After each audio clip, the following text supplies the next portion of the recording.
Hi guys, मेरा नाम है साहिल खन्ना और आज की वीडियो शुरू करते हैं। सबसे पहली न्यूज़ है, एक कंपनी है वो वर्ल्ड का पहला स्पेस होटल बना रही है और 2025 में वो चीज़ चालू भी हो जाएगी। अभी के टाइम पे ये बहुत ही छोटे स्केल के ऊपर इसको करने वाले हैं। खाली 28 लोगों की जगह होने वाली है, पर फ्यूचर के अंदर इनका प्लान है 400 गेस्ट तक के सेटअप को बनाना।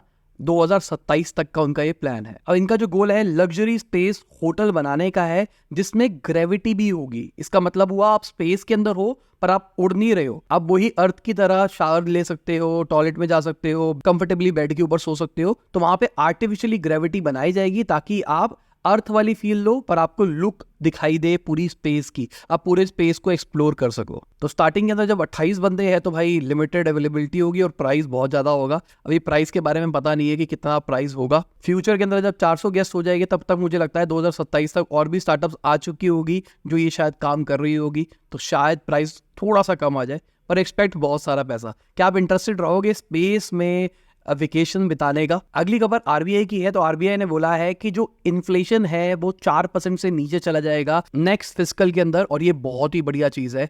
अगर 4% से नीचे जाता है, मतलब जो उनका टारगेट आरबीआई का उसके नीचे जाता है, इसका मतलब वो रेपो रेट को कम कर देगी। अभी जो 6.5% है, क्या पता 6 कर दे, क्या पता और कम कर दे। तो लेट्स सी कब होता है, क्या ये हो पाता है या फिर नहीं हो पाता। क्योंकि अगर हम एक सर्वे की बात करके चले तो उसके हिसाब से जो सीपीआई इन्फ्लेशन है वो 4.3 के आसपास रहने वाला है fourth quarter of financial year 25, और अगस्त 2023 की अगर हम बात करके चले तो 6.83 पे था।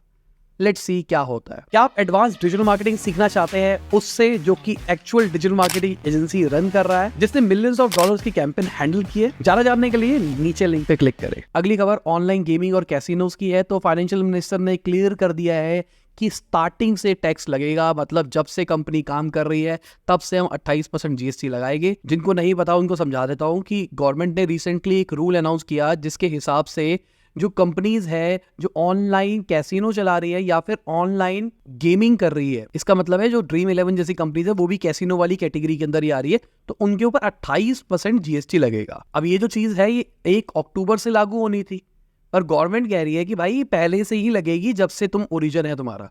और बहुत सारी कंपनीज के पास में बहुत मोटे मोटे नोटिस पहुंचे हैं, 30,000 करोड़, 35,000 करोड़, 40,000 करोड़। और इसके अगेंस्ट में बहुत दिनों से बोल रहा हूँ कि यार मेरे को लगता है कि दिस इज नॉट राइट कि आप पूरी इंडस्ट्री को किल कर रहे हो। अगर गवर्नमेंट को लगता है कैसीनो बेकार था, ये सब कुछ बेकार था, तो आप पहले ही बंद करवा देते ना। आपने इतनी सारी फंडिंग आने दी, लोगों का इन्वेस्टमेंट होने दिया।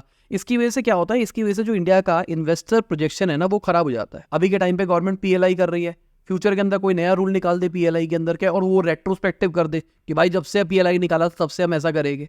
क्योंकि सिंपल सी बात, गवर्नमेंट ने पहले मेक इन इंडिया किया, उसके बाद में कहा कि भाई स्टार्टअप से इंडिया करा जाए, स्टार्टअप इंडिया किया जाए, इंडिया में इन्वेस्ट किया जाए, इंडिया में एक इकोसिस्टम बनाया जाए स्टार्टअप्स का, स्टार्टअप फ्रेंडली स्कीम्स निकाली गई। तो कहीं ना कहीं एक पॉजिटिव आउटलुक क्रिएट हुआ जिसकी वजह से इन्वेस्टर्स ने पैसा लगाया। अब ज्यादातर जो स्टार्टअप्स में पैसा लगाया गया वो सारी स्टार्टअप्स लॉस के अंदर है, और कुछ कुछ जो स्टार्टअप्स प्रॉफिट की तरफ जा रही है, जैसे गेमिंग वाली ड्रीम 11 वगैरह, जहां पे ये अच्छा खासा मार्जिन बना सकते थे, अब गवर्नमेंट ने उनके ऊपर भी रेगुलेशन निकाल के कहीं ना कहीं इनको बंद कर देना है। अगर इसी तरीके से चलता रहा तो कोई भरोसा नहीं है कि ड्रीम 11 जैसी कंपनीज भी बंद हो जाए। अगर हम पीएलआई की बात करके चले तो मोबाइल फोन का जो एक्सपोर्ट है इंडिया से वो डबल हो गया। अगस्त फाइनेंशियल ईयर 24 की बात करके चल रहा हूं मैं, $5.5 बिलियन तक पहुंच गया। ये बहुत बढ़िया बात है। अभी के टाइम पे 23,000 करोड़ का मोबाइल एक्सपोर्ट हुआ है एप्पल का, मतलब टोटल एक्सपोर्ट का 50% एप्पल ओन कर रहा है। अब मजे की बात बताऊं, गवर्नमेंट का टारगेट है 2025-26 तक $300 बिलियन के इलेक्ट्रॉनिक मैन्युफैक्चरिंग को एक्सपोर्ट करना, और ये बहुत बड़ा नंबर है, जिसके अंदर से कहा जा रहा है जो मोबाइल फोन वाली कैटेगरी होगी वो 50 बिलियन से ज्यादा कंट्रीब्यूट करेगी।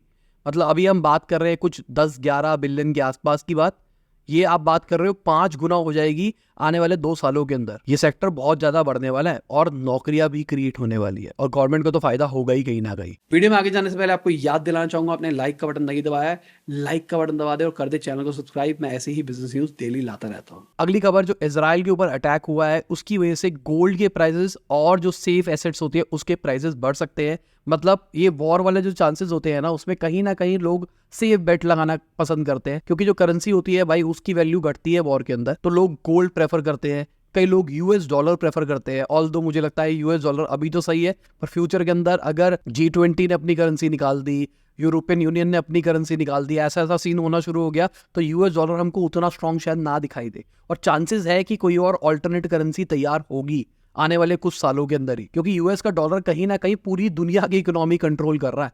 अगर यूएस के अंदर कुछ कांड होता है तो पूरी दुनिया के अंदर उनकी करेंसी के ऊपर कांड होता हुआ दिखाई देता है। साथ में ये भी माना जा रहा है जो यूएस ट्रेजरीज है उसके अंदर भी इन्वेस्टमेंट आएगी, क्योंकि जियोपॉलिटिकल रिस्क आ रहा है। अगर मैं फॉरेन पोर्टफोलियो इन्वेस्टर्स की बात करके चलूँ ना, तो उन्होंने 8,000 करोड़ से ज्यादा निकाल लिया है अक्टूबर के महीने के अंदर ही। अभी तक हम बात करके चल रहे हैं, ये बहुत बड़ा नंबर है। मार्च से अगस्त के अंदर 1,74,000 करोड़ रुपीज डाला था उन्होंने, और सितंबर के महीने में 14,767 करोड़ रुपीज बाहर निकला है इंडिया से। तो यहाँ पे दिखाई दे रहा है कि जो फॉरेन इन्वेस्टर्स है वो इंडिया से पैसा निकाल रहे हैं। रीजन क्या है? हमारी करेंसी टूट रही है, यूएस की बॉन्ड यील्ड बढ़ती हुई दिखाई दे रही है, यही मोटा मोटा दिखाई दे रहा है। अगर देखा जाए फाइनेंशियल, पावर, आईटी, ऑयल और गैस जैसे सेक्टर्स के अंदर सेलिंग दिखाई दे रही है। और अगर हम बाइंग की बात करके चले, कैपिटल गुड्स, ऑटो और ऑटो कंपोनेंट्स के अंदर बाइंग दिखाई दे रही है। मतलब ये वाला सेक्टर बढ़ता हुआ दिखाई दे रहा है इन्वेस्टर्स को। अगली खबर वर्गो की है। ये एक स्टार्टअप है जो मिंत्रा के एक्स सीईओ ने स्टार्ट करी थी। उन्होंने $37 मिलियन इसके लिए रेज भी किए थे। एक साल के अंदर अंदर ये कंपनी बंद हो गई। अगर मैं लास्ट राउंड की बात करके चलूं, दिसंबर के महीने के अंदर $37 मिलियन की फंडिंग रेज करी गई थी, $160 मिलियन की वैल्यूएशन के ऊपर। और यहाँ पे हम बात कर रहे हैं series A round. Series A का मतलब होता है इन्वेस्टर्स का ठप्पा लग चुका है। ये स्टार्टअप के बहुत हाई चांसेस है कि अब ये लंबा चलेगी, पर पहले साल में ही बंद होगी इतना पैसा रेज करने के बाद। ये पैसा कितना हुआ नीचे कमेंट सेक्शन के अंदर बताना, INR के अंदर। अब ये कंपनी करती क्या थी? ये डिजाइनर्स को और मैन्युफैक्चरर्स को कनेक्ट करती थी। बेसिकली ये फैशन इकोसिस्टम क्रिएट कर रहे थे, क्लोथिंग का, लड़के और लड़कियों के लिए, दोनों के लिए। तो आइडिया देखा जाए तो सही था, पर अब हमको बंद होता हुआ दिखाई दे रहा है। रीजन अभी तक आया नहीं है कि क्यों बंद होता हुआ दिखाई दे रहा है। अगली खबर लिंक्डइन की है। तो भाई एक सर्वे कंडक्ट किया गया जिसके हिसाब से आर्टिफिशियल इंटेलिजेंस जो है वो आने वाले टाइम में लोगों को बहुत ज्यादा हेल्प करने वाली है। तो बहुत सारे वर्किंग प्रोफेशनल्स ने बताया कि उनका काम एआई की वजह से बहुत ज्यादा आसान हो रहा है। 92% टैलेंट प्रोफेशनल तो ये कहते हैं कि पिछले कुछ सालों के अंदर उनका काम बहुत ज्यादा स्ट्रेटेजिक हुआ है, मतलब वो मोनोटोनस काम नहीं करने पड़ रहे हैं।